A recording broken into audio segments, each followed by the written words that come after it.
Friends, upma రవ్వతో వడియాలు పడుతున్నాను. దీనికోసం పర్ఫెక్ట్ కొలతలు ఎలాగో మీకు చెప్తాను. ఈ గ్లాస్తో ఒక గ్లాసు ఉప్మా రవ్వ తీసుకుంటే 7 గ్లాసుల వాటర్ తీసుకోవాలి. 7 గ్లాసుల వాటర్ ఈ గిన్నెలో పోసుకొని వాటర్ బాగా మరిగించాలి. వాటర్ మరుగుతున్నప్పుడు సరిపడా కల్లుప్పు వేసుకోవాలి. కల్లుప్పు వేసుకున్న తర్వాత వాటర్ అంతా కూడా బుడగల్లా వచ్చేంత వరకు మరిగించుకోవాలి. మరిగిన వాటర్లో ఒక గ్లాసు ఉప్మా రవ్వ ఇందులో పోసుకొని తర్వాత ఒక 7-8 పచ్చిమిరకాయలు మిక్సీ పట్టుకున్న ఆ పచ్చిమిరకాయల గుజ్జులో కొంచెం జీలకర్ర కలుపుకొని ఇందులో వేసుకోవాలి. వేసుకుని ఇదంతా కూడా బాగా దగ్గరికి ఉడికేంత వరకు ఉడికించుకుంటూ ఉండాలి.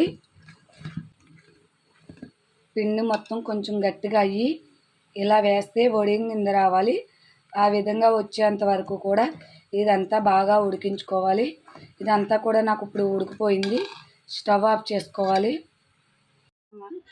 ఇలా చిక్కగా పట్టుకున్న తర్వాత ఇవన్నీ కూడా వడియాలు ఇలా వేసుకోవాలి.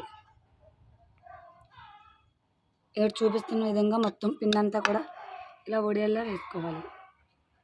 మీకు కావాలంటే సగ్గుబియ్యం కూడా వేసుకోవచ్చు, కలర్ కూడా వేసుకోవచ్చు.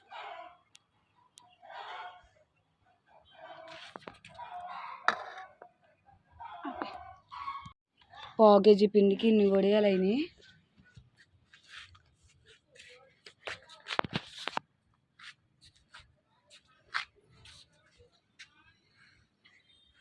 క్లాత్ సరిపోదేమో అని దగ్గర పెట్టాను. తర్వాత చూస్తే క్లాత్ చాలా మిగిలింది. అందుకని అక్కడక్కడ దూరంగా పెట్టాను.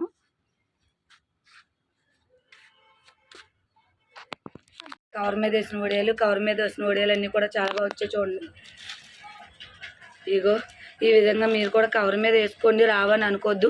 కాకపోతే క్లాత్ మీద ఎండబెట్టినట్టు ఎక్కువసేపు ఎండబెట్టకూడదు. కూసేపటికి ఎండిపోతాయి. కొంచెం ఎండగానే తీసేయాలి. చాలా బాగా వచ్చేస్తాయి. మీకు చీర మీద చూపించక ముందు ఒక పావు కేజీ కవర్ మీద పెట్టాను ఆల్రెడీ. ఇవి తొందరగా ఎండిపోతాయి. చీర మీద లేట్ అవుతుంది, తీయడానికి కూడా కొంచెం లేట్ పడుతుంది. అందుకే ఇవి చూపిస్తాను. సమ్మర్ హాలిడేస్కి మా టైం అంతా కూడా ఇలా వడియాలు పట్టుకోవడం, పచ్చడి పట్టుకోవడం ఈ టైం సరిపోయింది.